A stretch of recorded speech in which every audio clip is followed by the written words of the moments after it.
Welcome to the Voices of the Goddess podcast. We believe that there is a goddess inside each and every one of us. When we use our voice to share that goddess, we support and uplift each other.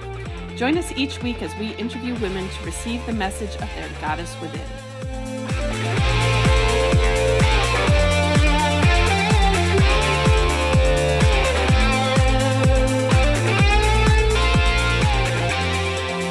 Hello, everyone, and welcome to Voices of the Goddess podcast, where we empower, inspire, and uplift women to become the goddesses they are meant to be.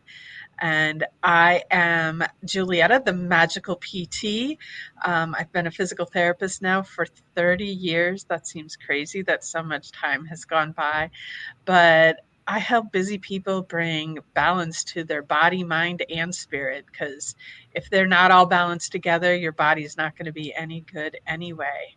I'm also an artist. I paint, I work with crystals, and what else? Oh, I'm from Wisconsin, but I've lived in Florida for I don't know how many years. Since 1994, I moved down here. So no matter how long I live here, I'm always the Midwestern girl. I'm always from Wisconsin. And yeah, that's enough about me. Let's hear from my co-host, Allyson. Hello, everybody. Super excited to be here. My name is Allyson Mancini, and I am a holistic nutritionist. I am a mom to two amazing adult children, age 24, almost 25. That's frightening. He and I were talking about that. He's like I'm 50. He's going to be 25. That's weird. Anyways, like, how did that happen? And then I have a 22-year-old daughter. I have been married for almost 28 years. And I've been living in South Florida since 1993, but originally from Michigan. So also a Midwest girl at heart. And when people ask me, I always say I'm from the Midwest because that's where home is, as much as I love South Florida. And my passion is really to help busy moms and women make sure that they stay as healthy as they can and give them the tools that they need to keep their nutrition strong, to keep their mind, their body, everything great. And I know that if the mom who's kind of in charge of everything in the house, if she's doing all those amazing things, it will trickle down to the children and to her spouse or her partner. So that is my passion, just to help women stay as healthy as they can. So what are we chatting about this morning? So many in our audience know we have a book club, and we do that inside our Facebook group, Circle of Goddesses. And so each month we pick a new book, and we go live on Facebook on Mondays at noon to talk about this book. So, each month I got to go and buy this book. And this month when I went to buy it, so we're doing Conversations with God, book 2 this month. And normally when I go on to buy my book, I always buy the paperback because it's cheaper. And this month, the voice inside my head said, you love reading hardcover books. Like, there's something like just extra special about holding a hardcover book. Like, everything just feels more luxurious about it. And I'm like, it's a couple dollars more. Like, who cares? Buy the hardcover. So I bought the hardcover, but when it came in, I'm like touching the book and feeling it. And when I'm reading it, I'm just like happier reading a hardcover book. So, for a couple dollars, like, why deny myself the hardcover book? Right?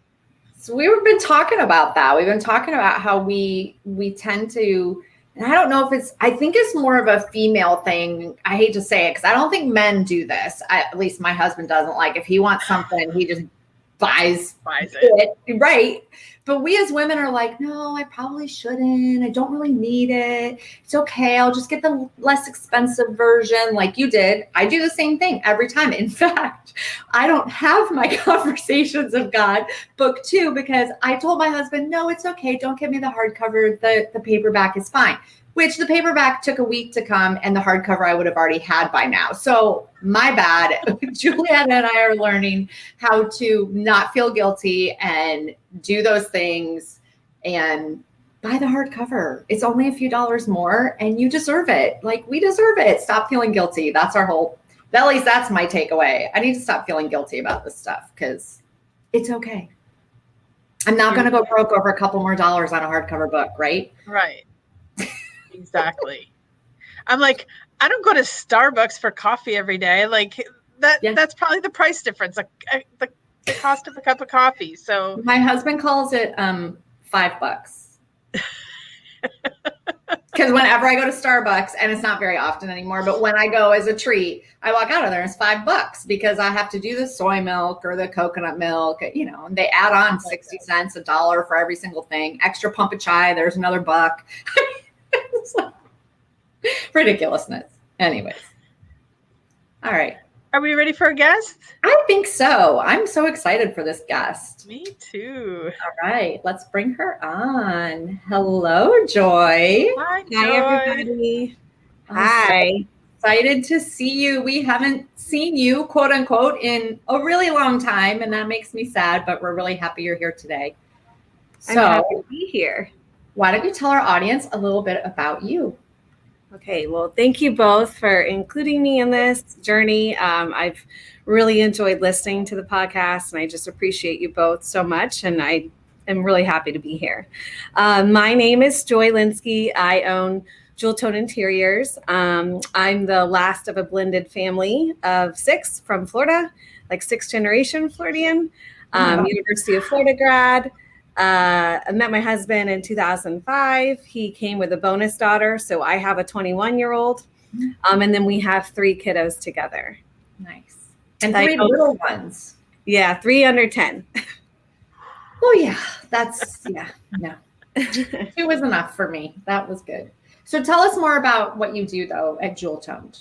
Okay, so I started Jewel Tone Interiors in 2013 because I had worked in retail design firms and they were very competitive in nature. And I wanted to create a very collaborative environment where there was somewhat of work-life balance. Mm-hmm. I feel like that term is like a caveat, but that's a whole nother conversation. Yeah. I believe in harmony between work and life. And so I've created, I met my business partner in 2016. She joined in 17 and she's been a partner since 2019. So I'm doing this in conjunction with her and it's been a lot of fun. We've always been women until April. So Q2 this year, we have a man on our staff. What? Yeah. No way. So what is he called? Because you have you're the Jewel, you're right? Like still the gem. We're all he's gem. A gem too? Oh, that's so awesome. I love it. A lot of people ask us that. Like, is he your rock? I'm like, he's like our wrangler because we're all creatives and he's not an interior design major. So he kind of keeps us focused. Nice. So we design commercial interiors predominantly. We do a lot in affordable housing. We actually have the privilege of working with a lot of nonprofits, which is amazing. We've done a little bit in healthcare, small scale healthcare, not hospitals, but like Doc in a Box, PT, even dental offices. And then we have done our first charter high school in the Marco Island. And so we're really excited about working in education. That's really cool. How fun that must be, like to do like innovative, cool stuff for the students. Ooh, I'd love to see that. Are you going to put pictures of that up anywhere when you're done? Yeah, definitely. There'll be their mascot is the manta ray. So we really had fun with the manta ray in that project. That's really cool. Yeah, you do amazing work. Thank you. It's beautiful. We enjoy it. Yeah. All right. Dive into the questions. Let's do it. So, Joy, what is your superpower?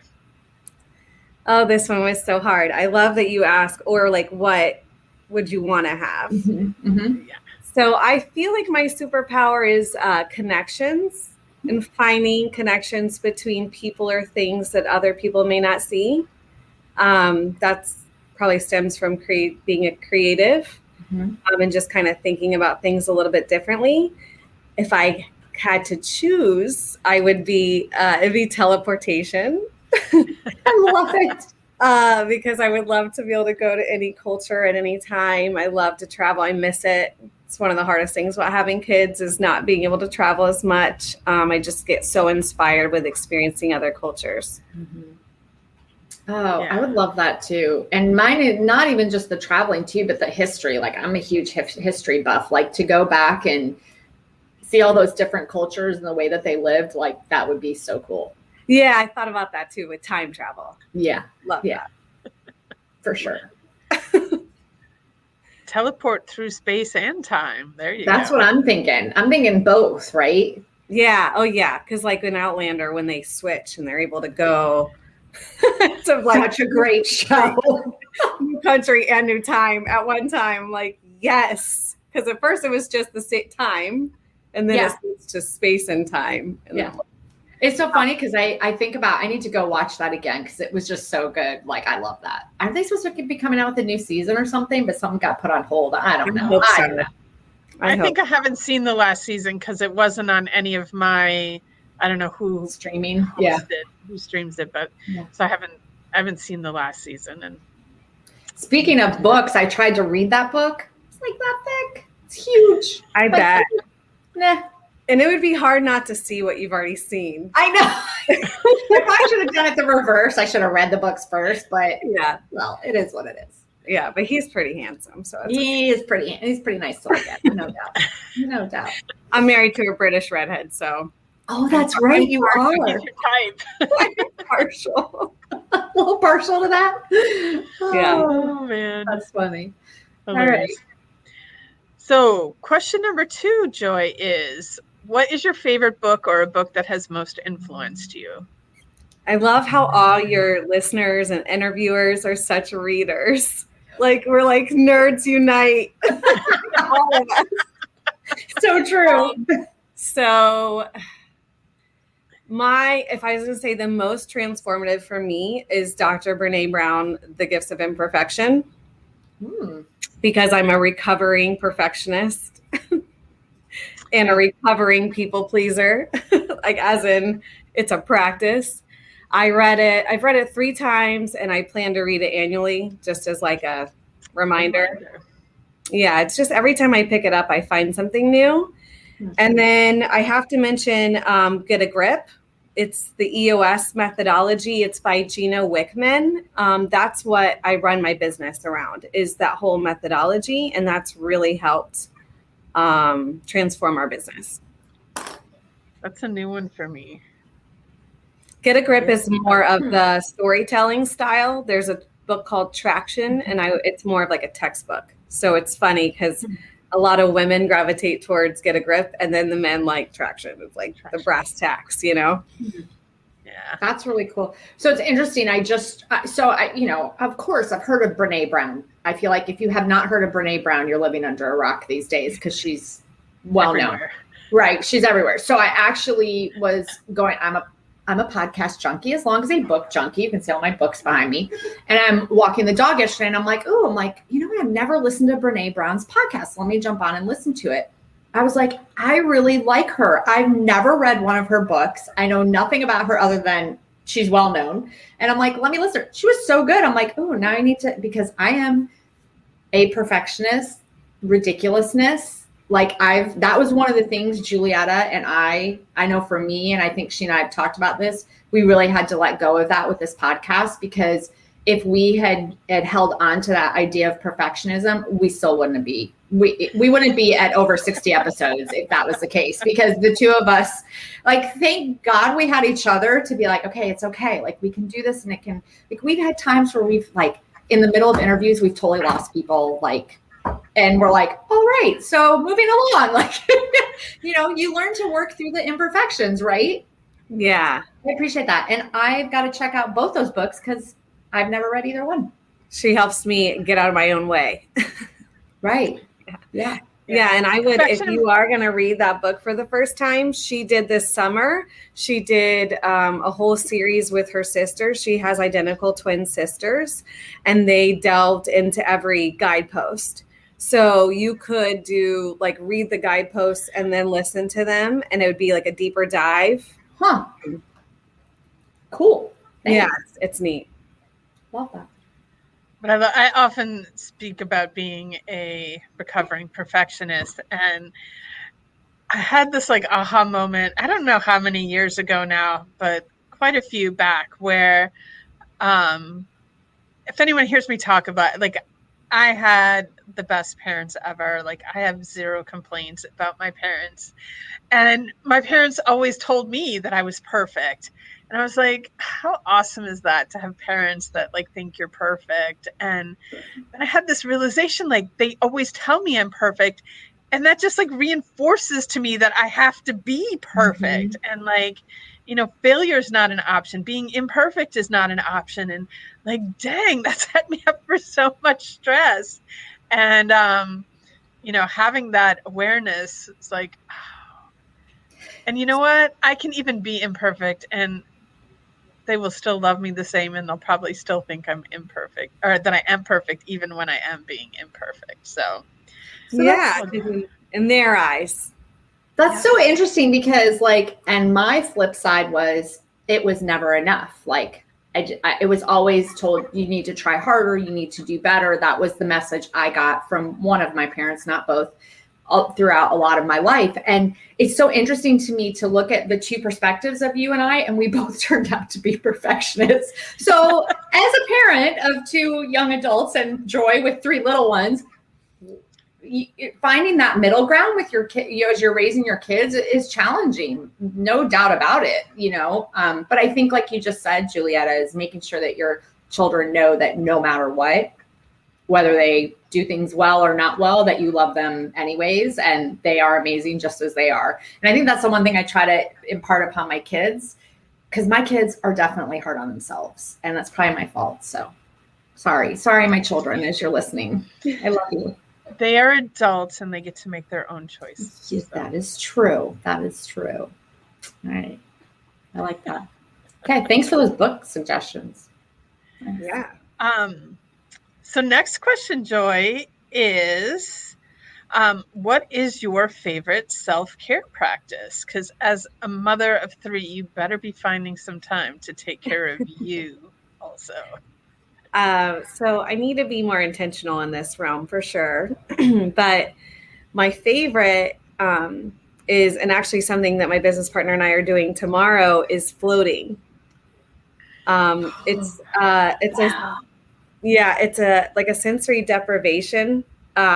So it's amazing because it's salt water. And if anybody is a Stranger Things fan, it's basically 11 in the tank when she can access the upside down. There's got to be some listeners that know what I'm talking about. I know what you're talking about. Yes.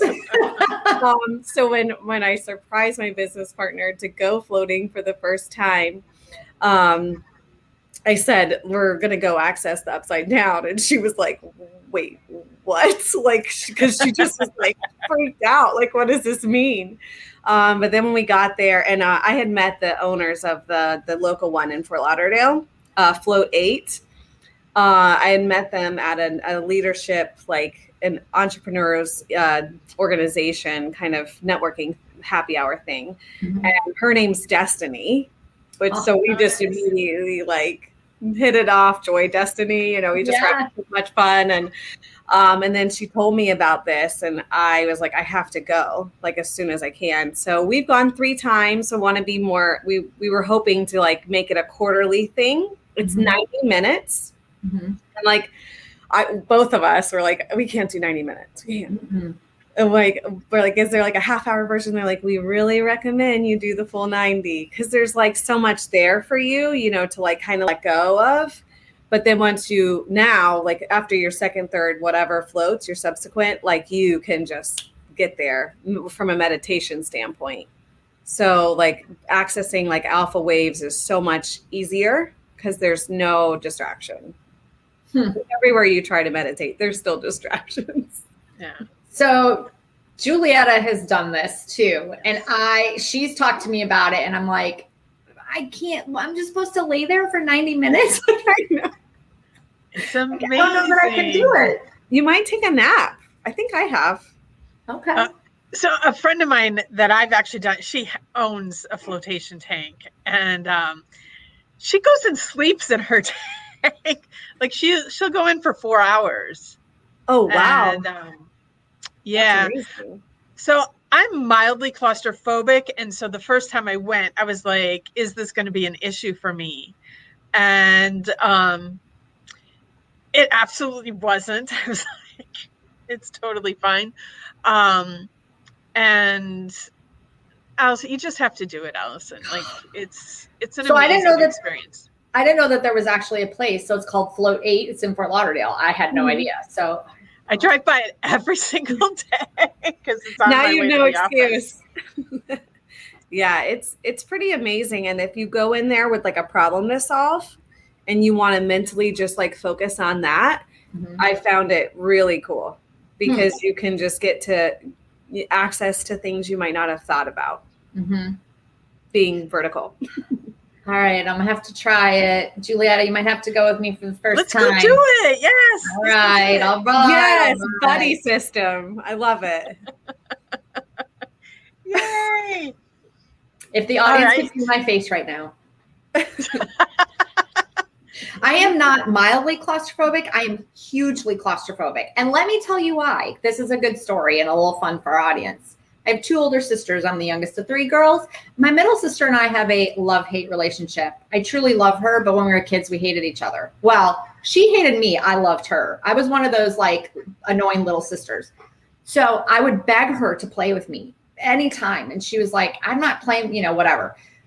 Occasionally, she would entertain my wanting to play with her by taking me out in the backyard. And we had a hill in our backyard that it was like a berm at the top of our backyard and it rolled into our yard. She would take me up to the top of the hill with a blanket, roll me in a blanket and roll me down the hill. By the time I got to the bottom, I was rolled so tightly like a cocoon, I couldn't get out. She would then leave me there. She would go in the house and shut the door. And I would be I'm like kindergarten. Okay. So Melissa, when you hear this, you did traumatize me for my life. And she knows this. We actually laugh about it now, but it's true. I'm like so claustrophobic. Yeah, I can Maybe imagine. I need to work through that in the float tank. There we go. Yeah. And like you're not wrapped up like a cocoon. Like, yeah, that's true. There's room to move. Yeah. And honestly, for me, the most distracting part of not having like the cocoon open, like the reason why I need it to be closed is because it's warmer. Like you get that like air that you get to like trap your air, which is good. Like otherwise, so it stays at the temperature, Okay. Although that was the first time I went in, that was my struggle because I don't like heat. Like why I live in Florida, I don't know. Like the weather is definitely not why I'm here. But the first time I was in, like the air was so warm, like I felt like I couldn't breathe because it took me a while to work through that my first time in. But space-wise, no, I didn't feel claustrophobic at all. So. It's worth it, Allyson. I want to know. Let me know how it goes. I'll keep you posted. Okay. All right. Our 4th and final question. And this came from some research that we did prior to starting the podcast, finding out like what women wanted help with. And the thing that came up the most was creating accountability. And, as busy women and having so many things to do, how do you, Joy, create accountability in your life? So I think for me, accountability has a lot to do with who you surround yourself with. And so my business partner, Jacqueline, and I have really created a culture around accountability. So every day we huddle and we let each other know what our intention is. So then we really we've set it, we've put it in existence, and everybody knows whether or not you tackle that or not, or like let it slide. Mm-hmm. So that like holds us accountable. And then quarterly, we have something called a powwow, and we all get together and we discuss our intentions for our life, both professionally and personally. And that is a time where we're saying again out loud. And then we separate them in a 3 month, 6 month, and a year. And when we want to tackle it, and then we all try to hold each other accountable in that way. So it's really been helpful. We have an executive coach who's phenomenal. She coaches around integrity, which really, I feel like integrity and accountability are like sisters, they run hand in hand. So she keeps us accountable on like a grander scheme. So it's really important to me to be able to do what I say I'm going to do. And I definitely fall off the wagon. I'm not saying I'm perfect at it. As a creative, I like to be, and I think genetically I'm a tad scatterbrained naturally. But I love how it's like it's part of your company culture. Yeah, I do too. It makes people feel powerful, I think. Yeah. Well, and it makes them feel. It's funny because I'm reading it's John Maxwell about influencing people, and one of the things that he talks. See, I read. I'm a total book nerd. I read all the time. I'm like reading like 6 different books right now. I just can't help myself. But he talks about how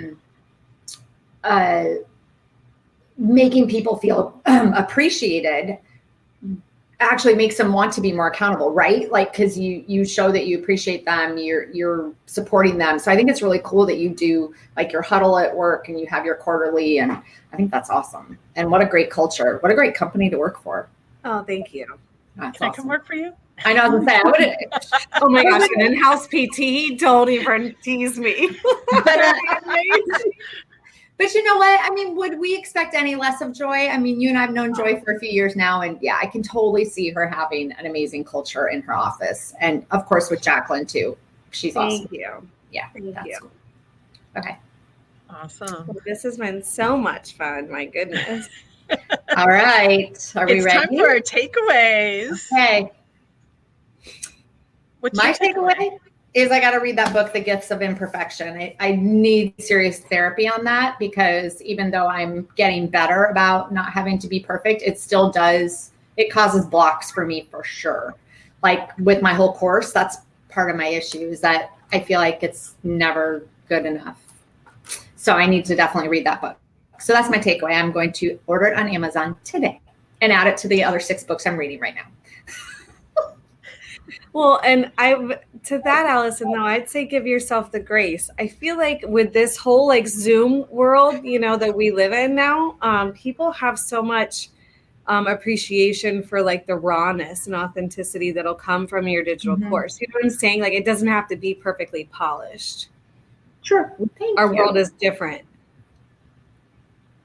Very much so. Yeah. It's definitely a different world. My takeaway is I'm going to hold you accountable, Allyson, to get this floatate date set. I love it. What, you think I forgot about that already? It's making me sweat thinking about it. Perfect. Julietta. I do any opportunity. I got something that I like to say, anything that makes my butt pucker, like I'm going to say yes. Let's try it, because I love it so much. I love living outside of my comfort zone now, and part of it comes from, so we had Marty Elberg on as one of our guests early on, one of only 2 men that we've allowed on this show, because he has he has the bucket list course, and it's all about like checking those things off your bucket list now. Like, don't wait till you're retired to do it. Like, what can you check off your list today? So, Allyson, this is a good stretch for you. And you got to trust Joy and I that it's going to be worth it. Okay. And when you're all done, you'll be check, done. All right, fine. We'll look into it. We'll get it scheduled, but you have to go with me. I'm going with you. I can't wait. I'm excited. Fine. So, Joy, what is your takeaway from the show today? Well, what I was going to say, all eloquently, was that I love the fact that, Julietta and Allyson were raised like completely different ways, and still like, you are who you wound up being. Right. And it's just like, it's really good for me. It's like a good reminder as a parent, we're just trying, right? And just to like, to just really show up for my kids and give them the space to be either way and to allow them to fail. But then when you said the butt pucker thing, I think I love that. I forget she says that, and it's so funny. I really do want to focus on doing more things that make me do that. Butt pucker. Just say it, butt pucker. I love it because It's just fun to say. Whatever, yeah, it's like something that you struggle with. Yeah, I love it. Just don't say it too much around your kids because they might really run with that. They're going to a really small school, so We need to make sure they're not saying that. yeah, that's really tricky, and the pandemic did not help that side. No, Guarding my words around my kids. Yeah, it's hard. It's hard. Listen, I do not envy you and all my other friends that have young children going through this last year and a half. Has had to be so challenging beyond words. I can't even imagine. So kudos to you for getting through it. Thank you. Hopefully you got through it in one piece. Apparently you're going floating for it. So there you go. Yes. Absolutely. Awesome. Well, this show has been so much fun. Thank you, Joy. It's been a joy having you, Joy.